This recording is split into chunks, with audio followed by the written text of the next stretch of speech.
Assalamualaikum warahmatullahi wabarakatuh. Jumpa lagi bersama saya Elsa Febriasari, calon guru penggerak angkatan 10 dari SMP Negeri 1 Taopa, Kabupaten Parigi Motong. Kali ini saya tidak sendiri, saya ditemani oleh Bapak Sutrisno. Beliau adalah guru mata pelajaran IPA di SMP Negeri 1 Taopa. Assalamualaikum Pak Sut. Waalaikumsalam. Ya, bagaimana kabarnya hari ini? Ya, alhamdulillah sehat. Iya, alhamdulillah. Jadi hari ini kita akan lakukan percakapan praobservasi ya Pak. Sebelum nanti saya akan amati Bapak selama observasi di dalam kelas ataupun sebelum melakukan kegiatan proses supervisi kelas nanti. Adapun tujuannya dilakukan supervisi ini adalah untuk mengetahui dan mengevaluasi bagaimana jalannya proses pembelajaran yang akan Bapak lakukan nanti. Iya, kenapa kita melakukan percakapan praobservasi ini? Yaitu sebagai persiapan awal dari Bapak untuk agar nantinya itu lebih percaya diri di dalam kelas, kemudian lebih mendominasikan kepada siswanya agar supaya lebih siap apa nanti yang digunakan untuk pembelajaran kepada murid. Jadi Pak, begini, ada beberapa hal pertanyaan yang ingin saya sampaikan kepada Bapak, boleh ya Pak? Boleh. Iya, jadi yang pertama seperti ini, tujuan pembelajaran apa yang ingin Bapak capai pada saat observasi nanti? Oke. Jadi kebetulan materinya ya itu tentang nutrisi ya. Jadi tujuan pembelajaran yang hendak tercapai adalah peserta didik mampu untuk mengetahui apa itu pengertian nutrien. Kemudian peserta didik mampu untuk menjelaskan macam-macam nutrien, dan peserta didik juga mampu untuk memberikan contoh-contoh makanan yang mengandung nutrien tersebut. Jadi ada macam karbohidrat, lemak, kemudian vitamin itu. Jadi peserta didik mampu untuk menjelaskan makanan apa saja yang mengandung nutrien tersebut. Iya, baik. Berarti Pak, tujuan pembelajaran yang hendak dicapai ada 3 ya? Iya, baik. Kemudian Pak, bagaimana dengan area pengembangan yang ingin Bapak capai pada saat observasi nanti? Oke, jadi area pengembangan yang saya hendak capai ya tentu saja yang pertama adalah bagian kognitif ya. Dimana kognitif itu adalah pengetahuan. Nah, jadi pengetahuan siswa itu terhadap nutrien tadi. Jadi saya berharap pada saat saya memberikan pembelajaran itu siswa-siswi itu mampu untuk memahami yang namanya yang tadi yang apa sesuai dengan tujuan pembelajaran. Selain itu selain dari ranah kognitif itu juga ranah keterampilan juga yang perlu dianun, karena yang kita akan lakukan itu di dalam kelas nanti adalah berupa diskusi kelompok. Iya, baik. Berarti area yang hendak Bapak capai itu adalah pengetahuan dan keterampilan, Pak ya. Iya. Kemudian Pak, saya ingin mendengar bagaimana rancangan pembelajaran atau rencananya yang Bapak akan terapkan di kelas, baik itu dari strategi ataupun model dan metode pembelajarannya. Ya, oke. Jadi untuk pembelajarannya sendiri ya, jadi pembelajarannya ini kita ini pakai untuk pembelajaran berdiferensiasi ya, dimana pada strategi dan model pembelajarannya tentu adalah problem based learning, dimana problem based learning ini mengacu ya pada pemberian problem kepada siswa, pada peserta didik, dimana proses pemberian masalah tersebut yang akan dipecahkan oleh peserta didik melalui apa ya, melalui tadi itu strateginya, yaitu dengan strategi kontekstual teaching learning. Jadi secara kontekstual nanti diberikan video tersebut kemudian dinonton oleh peserta didik, kemudian dari video tersebut akan muncul pertanyaan-pertanyaan, akan muncul gambaran-gambaran tentang bagaimana pembelajaran tersebut, kemudian dari situ akan diberikan LKPD. Nah, dari LKPD tersebut dikerjakan, kemudian nanti akan ada diskusi yang terjadi. Setelah diskusi itu terjadi akan dipresentasikan masing-masing kelompok. Setelah masing-masing kelompok dipresentasikan, nanti kita simpulkan bersama-sama tentang kesesuaian dengan tujuan pembelajaran yang dipelajari pada hari itu. Iya, baik. Ih, keren, luar biasa ini Pak ya. Jadi jadi di sini Bapak sudah menggunakan strategi, metode, kemudian model juga. Selanjutnya juga ada media yang Bapak gunakan, yaitu berarti video pembelajaran juga Ya. LKPD seperti Ya. itu. Nah, kira-kira Pak, kapan ini waktunya Bapak akan melakukan observasi? Ya. Jadi sesuai dengan jadwalnya ya, yaitu hari Rabu ya, yaitu jam ketiga keempat. Nah, di kelas 8B. Iya, baik. Jadi hari Rabu jam ketiga dan keempat di kelas 8B. Baik Pak, nanti saya akan ikut ke kelas Bapak tersebut ya. Oh iya, boleh. Iya. Kemudian Pak, dari apa yang kita bicarakan hari ini, apakah ada yang Bapak dapatkan dari hasil pembicaraan atau percakapan kita hari ini? Ya, tentu yang pertama adalah gambaran ya tentang bagaimana proses pembelajaran yang akan dilaksanakan pada hari Rabu kelak ya, seperti apa. Kemudian juga dari percakapan ini saya juga mungkin bisa mendapatkan inspirasi tambahan tentang apa yang hendak saya lakukan ya, terkait dengan apa yang akan dipelajari pada saat action di hari Rabu nanti. Iya, baik. Terima kasih Pak. Semoga nanti pada saat observasinya berjalan lancar. Kemudian terima kasih atas waktunya Bapak hari ini. Insya Allah kita akan ketemu di kegiatan observasi di Rabu depan Pak ya. Iya, terima kasih banyak Pak. Ya. Assalamualaikum warahmatullahi Waalaikumsalam wabarakatuh.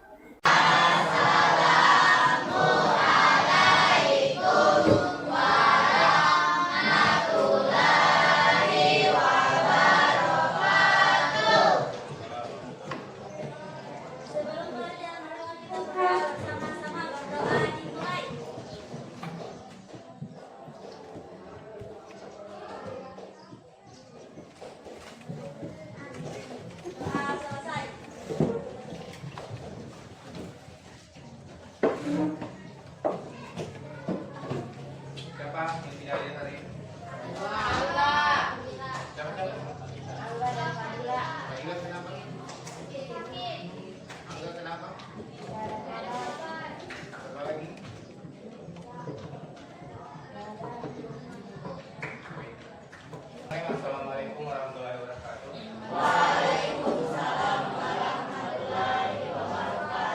Ya, alhamdulillahirobbilalamin, segala puji hanya milik Allah Subhanahu wa taala yang telah mempertemukan kita kembali ya.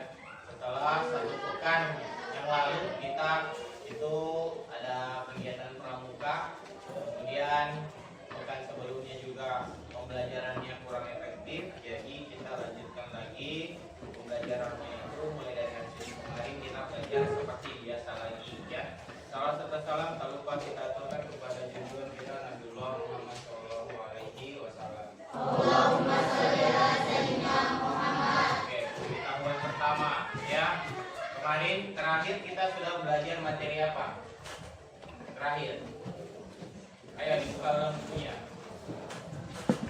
Tentang mikroskop, tentang perbesaran mikroskop. Jadi itu adalah materi terakhir untuk bab 1 ya. Jadi kalau dibilang materi terakhir dari bab 1 berarti kita akan maju ke bab selanjutnya ya, ke bab 2. Dan sekarang kita masuk ke bab selanjutnya ya.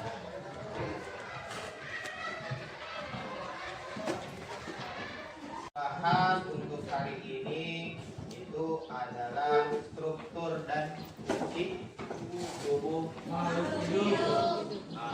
Dimana makhluk hidup ini adalah kita ya, dan lagi-lagi adalah manusia. Ya, dimana di sini kita bisa lihat ada walaupun agak samar-samar ya. Ini apa? Jantung. Pintar sekali. Ini namanya ini apa namanya? Perut ya, di perut ada apa? Lambung. Ini apa? Jadi kita selaku manusia ini perlu tahu apa yang ada di dalam tubuh kita, dimulai dari atas kepala sampai di bawah kakinya nanti. Di sini ada apanya ini? Ototnya. Ini apa ini yang biru-biru? Urat. Nah, pintar. Ini apa ini? tenggorokan ya. Jadi itu semua yang akan kita pelajari. Jadi kita akan belajar dulu tentang yang pertama adalah pencernaan. Nah, di mana di pencernaan itu kita akan bahas tentang makanan dan sistem pencernaan. Nah, di makanan dan sistem pencernaan ini apa yang akan kita mau tahu ya? Yang pertama, adapun tujuan pembelajarannya. Seperti biasa kita harus tahu dulu apa tujuan dari kita belajar ya. Yang pertama kita akan menyebutkan pengertian nutrien. Apa itu nutrien? Nah, itu nanti yang akan kita pelajari ya. Yang kedua ya, menyebutkan bukan menyebutkannya, menjelaskan untuk macam-macam nutrien.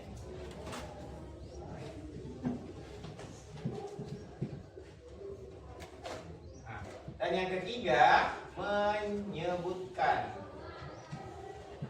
contoh-contoh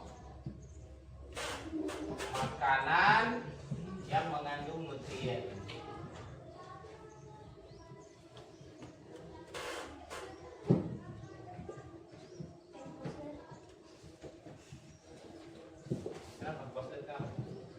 Nah, jadi ketiga ini, tujuan pembelajaran ini, pertama kita menyebutkan pengertian nutrien.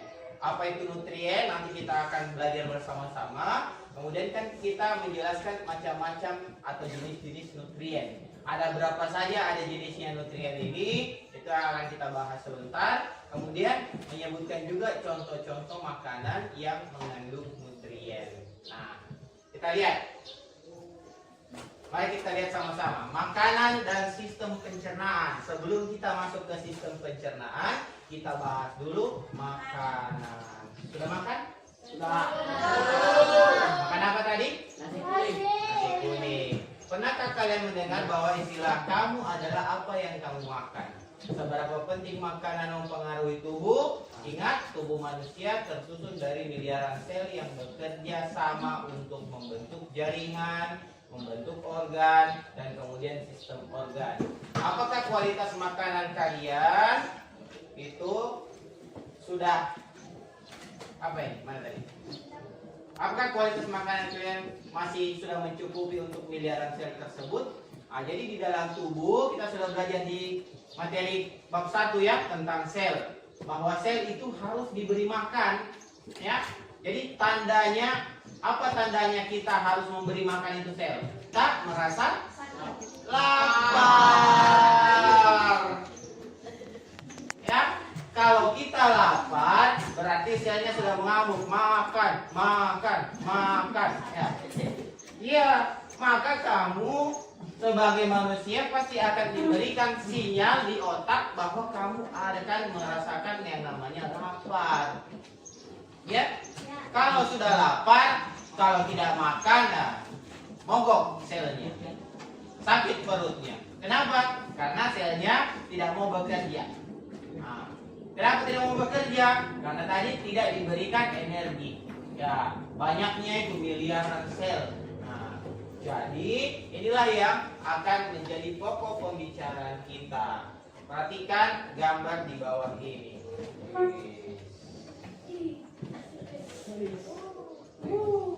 Yang pertama ada gorengan. Yang kedua ada buah-buahan. Yang ketiga ada mie instan. Yang keempat ada goda-goda. Yang kelima ada nasi Bali. Dan yang keenam ada yang namanya burger. Kalau disuruh memilih dua makanan yang kamu mau makan, apa? Buah-buahan. Mana gado? Buah-buahan. Ada nasi padang. Pika apa pika? Pika apa pika? Buah-buahan yang Buah-buahan dengan?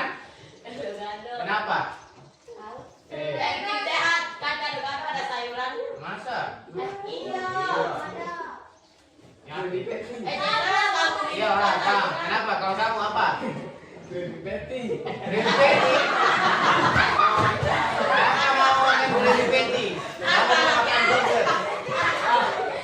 Kenapa makan burger? Kenapa? Enak. Oh, oke. Jadi ini ya seperti yang dibilang tadi adalah kamu adalah apa yang kamu makan. Perhatikan. Kamu adalah apa yang kamu makan. Apa artinya? Bahwa kalau kamu makan makanan yang baik, maka baik juga tubuhmu. Kalau kamu makan makanan yang buruk atau yang tidak baik, maka tidak baik juga tubuhmu. Itulah arti dari kamu adalah apa yang kamu makan. Oke? Nah, sekarang seperti biasa kita akan membagi kelompok karena ini ada 6 jenis makanan. Jadi kita akan membagi kelompok. Ya, kelompok baru lagi. Ya, karena kemarin sudah selesai di bab 1 kita bahas tentang kelompoknya, maka kita lanjut ke bab 2, kita akan membuat kelompok baru mulai dari hitungan 1 sampai 6, kemudian hitung lagi 1 sampai 6. Nah, menurut saya punya arah tunjukkan. Mulai dari Pika, hitung Pika. 1, 2, 3, Mau. 7, 1,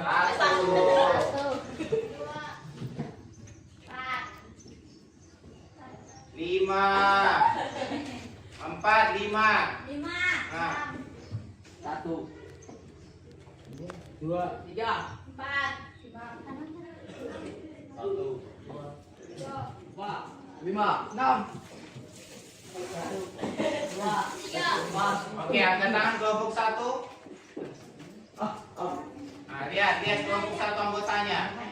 Angkat tangan kelompok 2. Lihat anggotanya.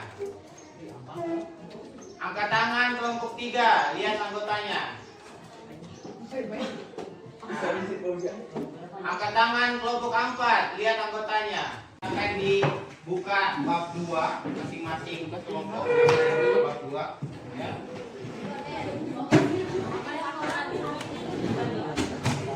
Nah, dan kemudian sama-sama kita menyaksikan sebuah video ya. Video tentang apa yang kita pelajari hari ini.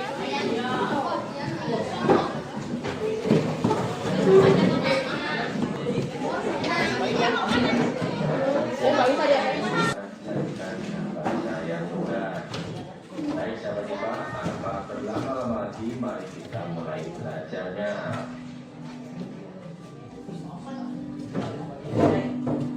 Oke, ini tadi makanannya ya. Yang pertama, Gorengan. mulai dari subbab tentang makanan dan sistem pencernaan. Pilihannya pada basis maka kita akan mulai satu persatu. Masalah yang pertama adalah gorengan. Ternyata gorengan itu tidak. Sehat. Kenapa? Dapat menyumbat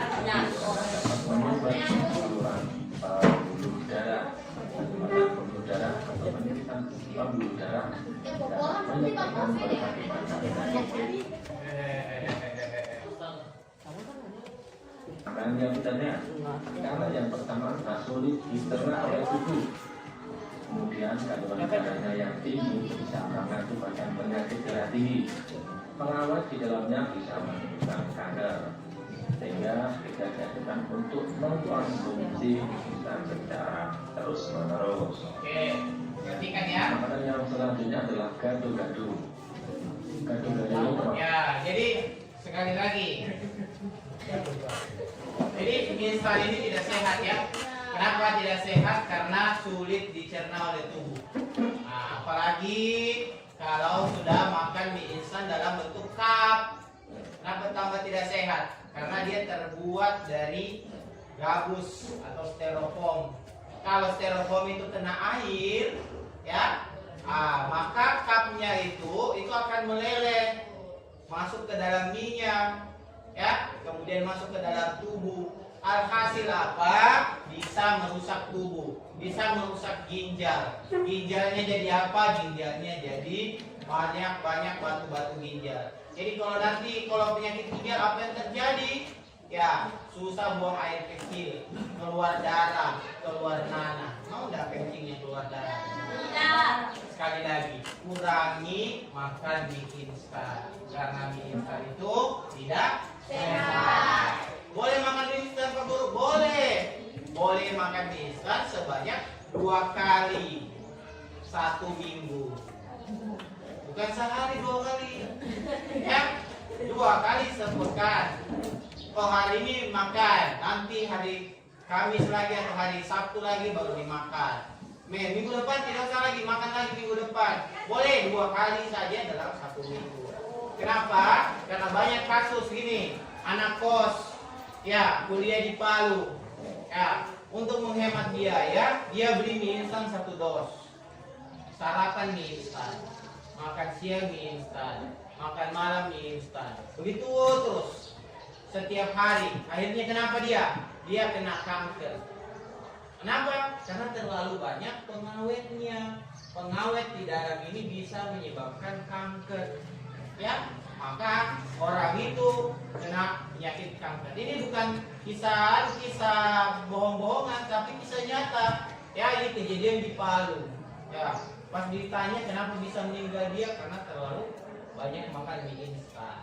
Jadi, buat adik-adikku yang saya sayangi sekalian ini, kalau mau makan mie instan boleh, tapi paling banyak 2 kali seminggu. Oh 2 kali seminggu, oh berarti 1 kali makan 3 bungkus boleh Pak Guru berarti? Iya. Kan cuma 2 kali seminggu, ya kan? Nah berarti 1 kali makan 3 bungkus boleh? Tidak boleh, 1 kali 1 bungkus saja. Kalau bisa jangan makan dengan bungkusnya, ya, apalagi dengan cupnya. Nah, itu yang paling berbahaya, yang cup itu. Nah, kemudian yang keempat ada namanya gado-gado. Kenapa dia adalah sehat? Karena dia banyak mengandung serat. Serat itu dari mana? Dari sayur. Dia ada togenya, ada kangkungnya, ada timunnya, ada kolnya, ada apa lagi? Daun pisangnya, keempat kan daun pisangnya. Hah? Baru saya tahu sekarang ada orang makan gado-gado dengan daun pisangnya. Ini betul sekali ada daun pisangnya, tapi tidak untuk dimakan anak. Ada yang punya lontong, ya. Ada telurnya, nah, itu. Jadi dia banyak mengandung serat karena banyak mengandung sayur. Bisa meningkatkan fungsi otak karena banyak mengandung fosfor dan zat besi. Jadi orang makan besi? Makan. Ini. Tapi bukan besi yang ini yang dimakan. Bukan. Tetapi dia dalam bentuk zat besi. Karena zat besi itu bagus untuk fungsi otak. Oh Pak Guru berarti Pak Guru pintar makan besi? Iya. Ya, tapi dalam bentuk zat besi. Di mana dia dapat zat besi? Dari sayuran. Ini makanan kesukaan saya kalau saya beli. Kalau di Palu itu, oh sukanya pagi-pagi makan gado-gado. Oh enak, kenapa? Oh gratis. Karena diberikan. Nah, kemudian mencegah kanker usus karena dapat menjaga kesehatan kulit serta meningkatkan kekebalan tubuh. Jadi kalau orang makan gado-gado itu kalau main-main hujan lebih sehat dibandingkan orang yang makan mie instan pergi main-main hujan. Kenapa? Karena makanannya saja mie instan ini tidak sehat, sedangkan gado-gado ini sehat karena banyak sayur. Oke. Tadi yang jelaskan ya, dalam videonya yang jelaskan. Nah, yang ketiga, yang kelima ada nasi Bali. Nasi Bali ini sehat. Kenapa? Karena di dalamnya ada sayur-sayuran yang berfungsi menjaga sistem pencernaan. Ada nasi sebagai sumber energi. Ada telur dengan sate lilit yang baik untuk menyusun perbaikan sel tubuh yang besar. Apa sate lilit itu ya? Sate yang dililit. Bukan usus. Dililit pakai daging ayam, ya, daging sapi, ya, daging kambing. Nah, itu di nasi Bali. Sedangkan burger atau Krabby Patty itu tidak sehat. Kenapa tidak sehat? Pak Guru, ada sayurnya Krabby Patty itu Pak Guru. Berarti sehat. Ya, sayurnya bikin sehat. Tapi yang tidak bikin sehat apanya? Dagingnya. Kenapa dikatakan dagingnya? Ini itu adalah daging olahan, daging sisa yang dicampur menjadi yang namanya daging burger. Suka makan sosis di sini? Suka. Nah, sosis juga termasuk dari daging olahan. Daging yang bukan daging isinya, tetapi sisa-sisa daging. Ya, kayak sisa-sisa daging dikumpul, dicampur tepung, digiling. Nah, kemudian dibentuknya bulat-bulat panjang-panjang seperti sosis. Nah, baru dimakan. Oh, enak rasanya, enak. Tapi manfaatnya gizinya tidak sehat. Nah, begitu juga dari ini. Makanya burger ini juga dikatakan junk food. Ya, junk itu artinya sampah. Food adalah makanan, dong. Jadi makanan yang ibaratnya dari sampah. Maksudnya sampah apa? Sisa-sisa makanan. Tahu mayones? Tahu. Suka makan mayones? Suka.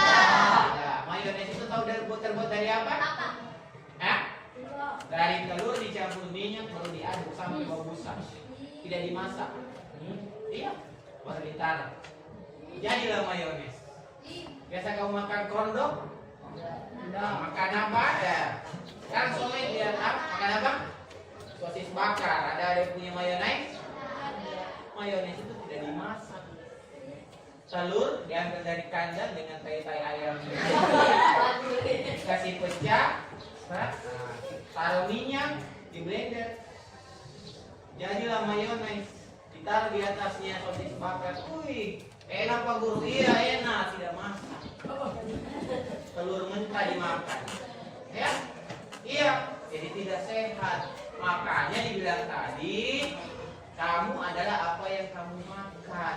Berarti kalau kamu sering sakit-sakitan, berarti kamu makanannya yang tidak betul. Apa yang sering sakit-sakitan? Kalau yang loyo-loyo ke sekolah, makanan sehat ya.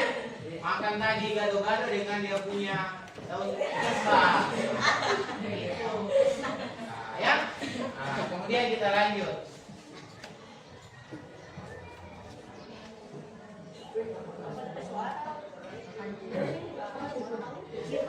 Nah, jadi makanan itu, makanan yang kita makan itu akan diubah menjadi energi. Energi diukur dalam satuan kalori. Setiap orang beda-beda kebutuhan energinya, tergantung dari usianya. Satu, anak bayi tidak mungkin makan satu piring sendiri. Kamu 2 piring tidak cukup. Kenapa? Karena usianya berbeda. Kedua, jenis kelamin. Perempuan lebih sedikit membutuhkan energi atau kalori dibandingkan dengan laki-laki. Aktivitas. Orang yang suka lari-lari, olahraga, itu membutuhkan energi lebih banyak daripada orang yang cuma suka tidur dan main Free Fire di rumah. Ya. Keempat, berat badan. Orang yang kurus itu tidak terlalu banyak makannya dibandingkan dengan orang yang gemuk. Wajar, cuma 1 piring tidak habis. Tapi sini 2 piring tidak cukup. Kemudian yang terakhir adalah kondisi kesehatan. Orang yang sakit, ya itu jarang makan. Tapi orang yang sehat buat makannya. Oke? Nah, jadi makanan itu perlu. Nah, kemudian kita masuk ke poin utamanya. Dari makanan itu ada yang dihasilkan yaitu nutrien. Nutrien adalah zat yang terkandung di dalam makanan yang berisi energi ataupun bahan mentah yang dibutuhkan oleh tubuh untuk melakukan seluruh proses penting yang menunjang kehidupan. Kalau tidak ada nutrien, tidak bisa hidup. Ada berapa jenis nutrien? 1, 2, 3, 4, 5, 6. Ada berapa kelompoknya? 6. Iya. Maka masing-masing kelompok itu akan bahas satu jenis nutrien.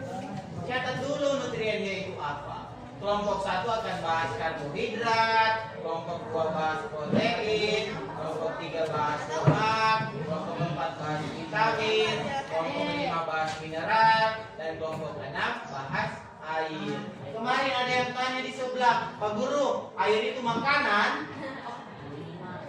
Minuman, tapi dia termasuk dalam nutrien. Jadi nutrien ini bukan makanan, tetapi zat yang terkandung di dalam makanan. Misal di dalam gado-gado ada apa saja, di dalam burger tadi apa saja, di dalam nasi bali ada apa saja, di dalam buah-buahan ada apa saja. Itu yang disebut dengan nutrien. Makanya tujuan pembelajarannya kita tadi itu menyebutkan pengertian nutrien. Ini pengertian nutrien. Menjelaskan macam-macam nutrien. Nanti dijelaskan secara kelompok. Menyebutkan contoh-contoh makanan yang mengandung nutrien. Nanti disebut kelompok A, kelompok 1, sebutkan makanan yang mengandung karbohidrat. Semua ada di dalam buku. Ya, silakan dicatat dulu. Monggo. Tidak, dicatat dulu. Iya, dicatat dulu. Nutrien itu apa dan perbagian dari nutrien itu apa. Fajar, kenapa pakai sendal, Fajar? Buang.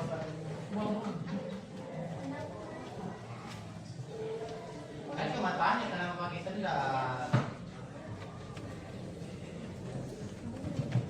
Silakan dicatat apa itu nutrien, ya, zat yang terkandung di dalam makanan yang berisi energi ataupun bahan mentah yang dibutuhkan oleh tubuh untuk melakukan seluruh proses penting yang menunjang kehidupan. Jadi semuanya di dalam tubuh itu penting. Biar buang air besar itu penting. Kenapa? Ada orang yang meninggal karena tidak bisa buang air besar, kasihan. Jadi jangan tahan itu buang air besar. Kalau ada rasa mau buang air besar, buang air besar. Cuma jangan di dalam gelas. Oke, catat.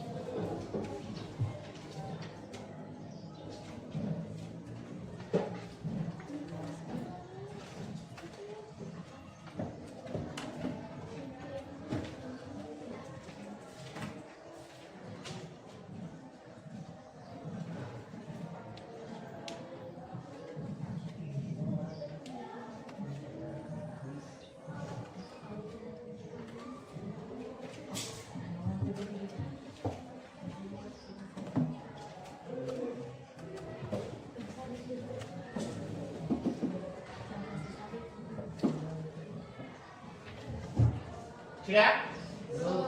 Oke. Tugasnya adalah 1. Cari pengertian.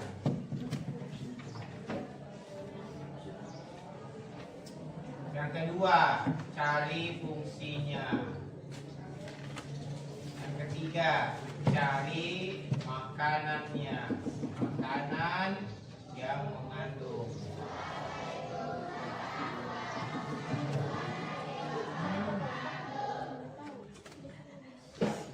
Maksudnya bagaimana Pak Guru?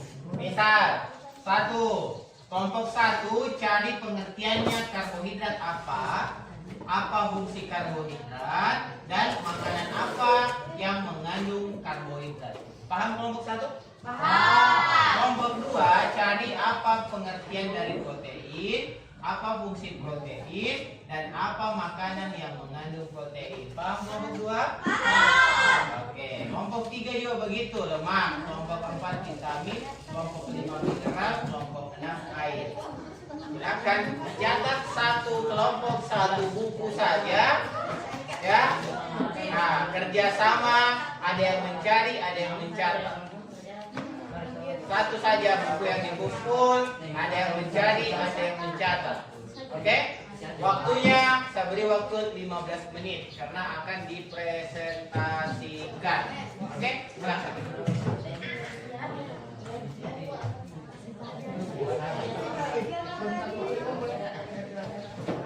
Bayar set boy. Kadang-kadang juga kata-kata. Jangan panjang rambut karena nanti dikira.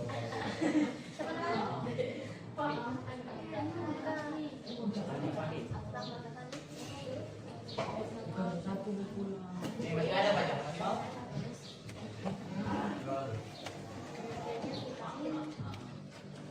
Ya ada, ganti itu habis itu Iya, ganti.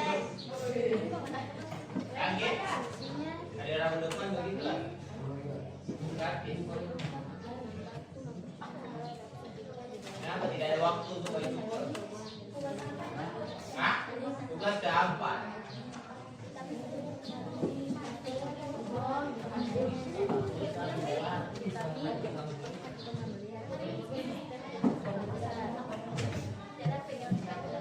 Silakan DJ.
Sudah?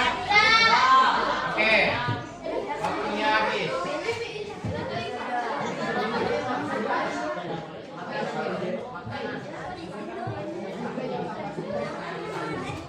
Saya panggil tidak sesuai dengan nomor urutnya ya, jadi semua siap. Kelompok yang pertama maju adalah kelompok 3.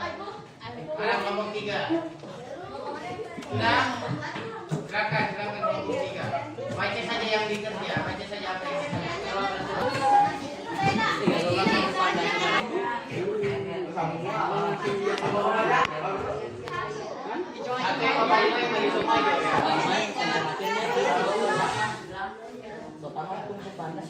Assalamualaikum warahmatullahi wabarakatuh. Waalaikumsalam warahmatullahi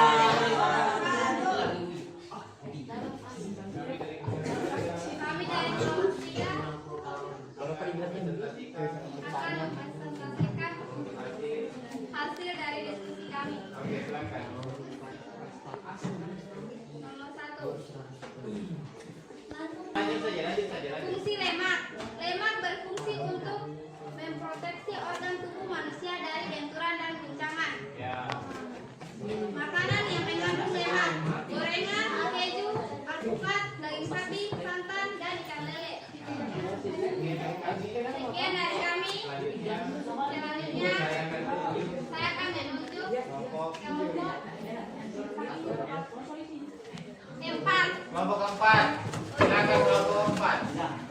Yang masuk ke kelompok 3.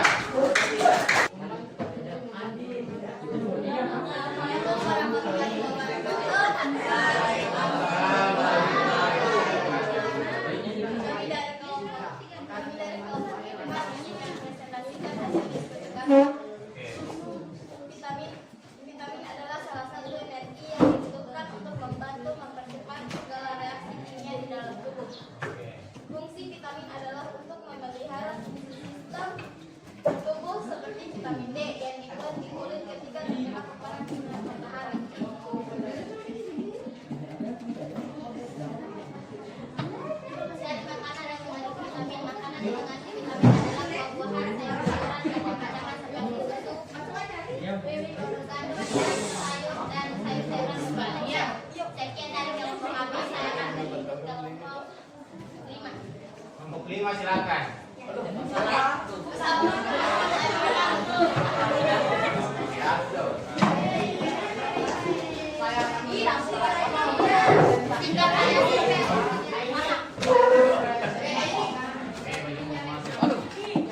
Assalamualaikum warahmatullahi wabarakatuh.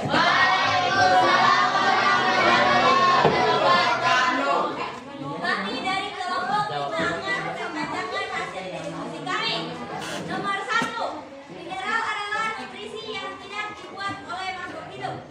Nomor 2, mineral berfungsi untuk membentuk dan memperkuat tulang dan gigi kalian, dan magnesium yang berfungsi untuk memelihara otot dan sistem saraf. Nomor 3, contoh makanan yang mengandung mineral seperti susu, kacang-kacangan, biji-bijian, hati, daging, telur, dan sayuran berwarna hijau. Sekian hasil diskusi dari kami. Assalamualaikum warahmatullahi wabarakatuh. Makanan yang berisi energi ataupun bahan mentah yang dibutuhkan oleh tubuh untuk melakukan seluruh proses penting yang menunjang kehidupan. Oke. Kemudian yang kedua, menjelaskan masalah satu teriak saja. Jelaskan saja baca mungkin apa saja.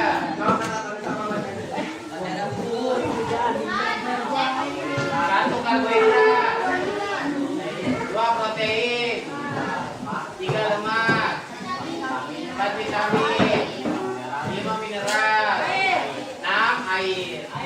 Oke, contoh-contoh makanan yang mengandung nutrien. Karbohidrat mengandung karbohidrat apa contohnya? Nasi, ubi, sayur-sayur. Kalau protein apa? Telur, daging, ikan. Kalau lemak apa? Gorengan, alpukat, santan, keju, dan sapi dan lele. Kalau vitamin apa? Daging. Sayur-sayuran.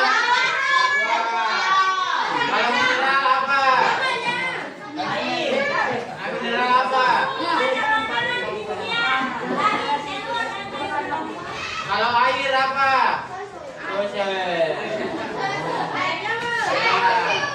Jadi sekian pertemuan kita kali ini. Semoga apa yang kita pelajari bisa kita pahami.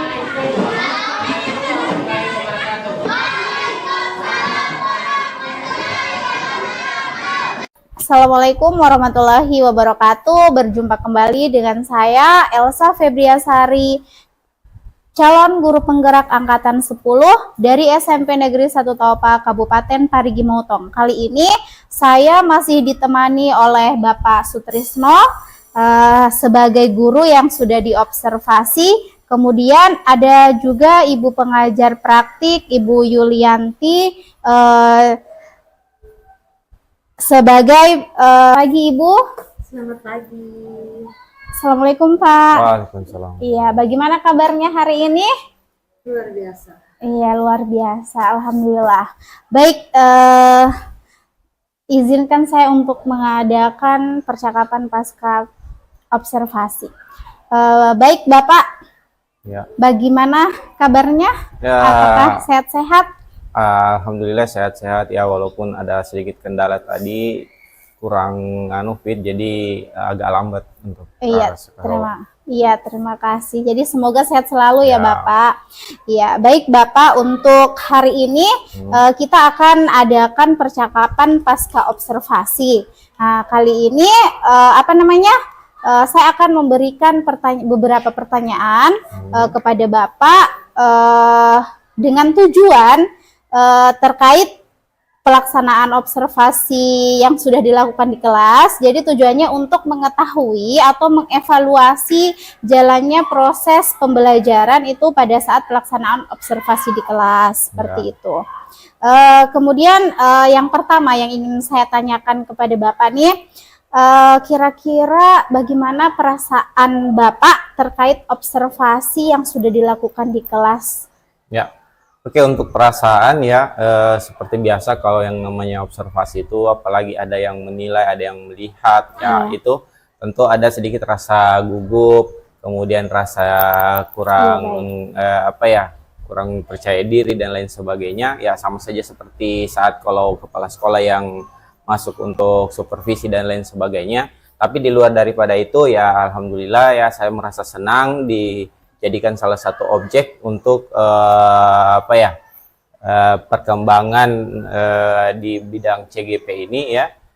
Supaya saya bisa mengetahui juga apa kelemahan dan kelebihan yang saya lakukan selama saya mengajar di kelas. Gitu. Iya baik, berarti alhamdulillah sudah berjalan lancar Pak ya, meskipun ada tegang-tegangnya sedikit. Oke Bapak, jadi bisakah Bapak menceritakan sedikit kembali tentang tahapan atau area pengembangan yang ingin Bapak capai pada observasi tersebut?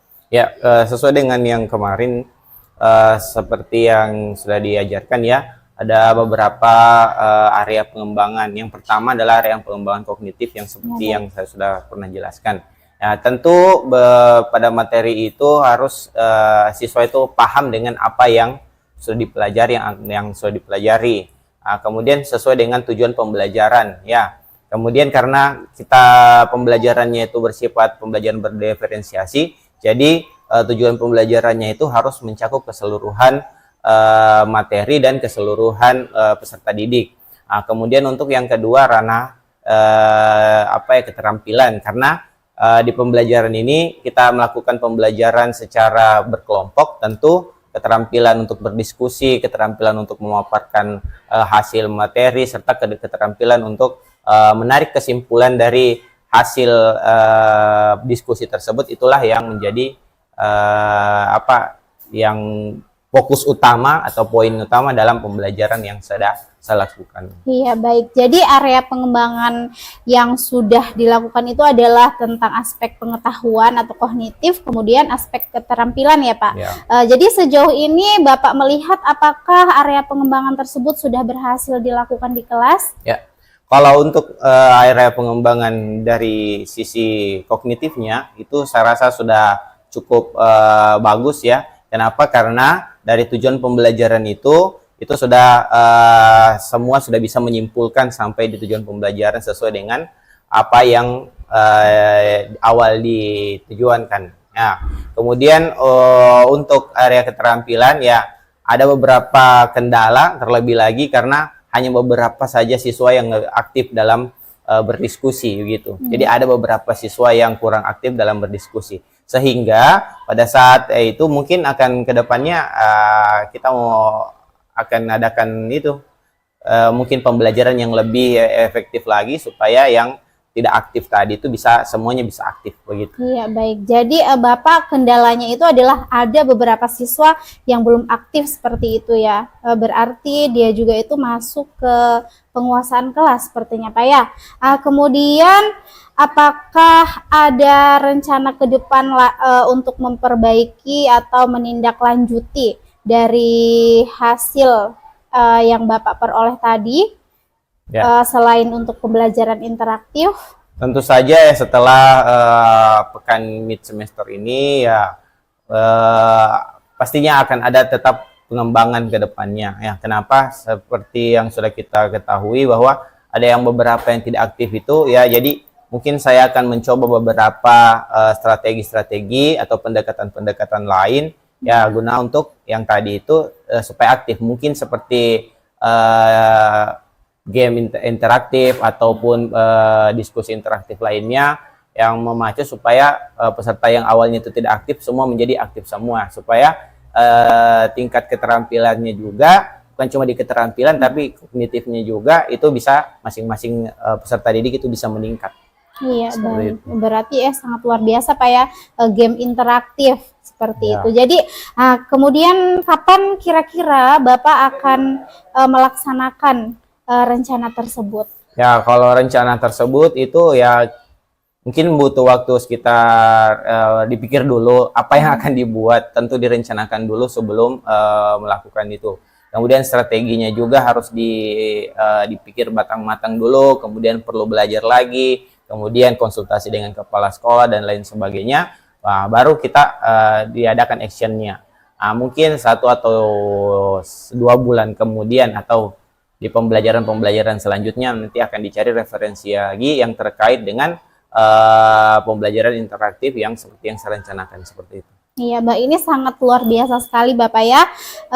Jadi banyak sekali rencana yang akan Bapak lakukan, meskipun ini belum terjadwal Ya. secara normalisasi, tetapi Bapak sudah ada rencana yang ingin dikembangkan. Nah, ini sangat luar biasa. Jadi saya ingin tunggu kabar baiknya nanti, kapan sudah pelaksanaannya. Ya. Dan semangat selalu juga buat Bapak. Ya. Terima kasih atas kesempatannya. Semoga apapun pembelajaran yang Bapak lakukan itu selalu berpihak kepada murid. Jadi terima kasih atas waktu Bapak hari ini. Ya, sama-sama. Saya ucapkan terima kasih banyak. Juga terima kasih banyak atas kehadirannya sudah mendampingi kami di sini. Saya ucapkan segala kekurangan itu adalah milik saya sendiri dan segala kelebihan itu adalah milik Tuhan yang selalu sempurna seperti itu. Ya, baik. Jadi demikianlah percakapan pasca praobservasi yang telah saya lakukan bersama rekan saya dan didampingi oleh Ibu pengajar praktik. Saya akhiri, wabillahi taufiq wal hidayah. Wassalamualaikum warahmatullahi wabarakatuh. Waalaikumsalam.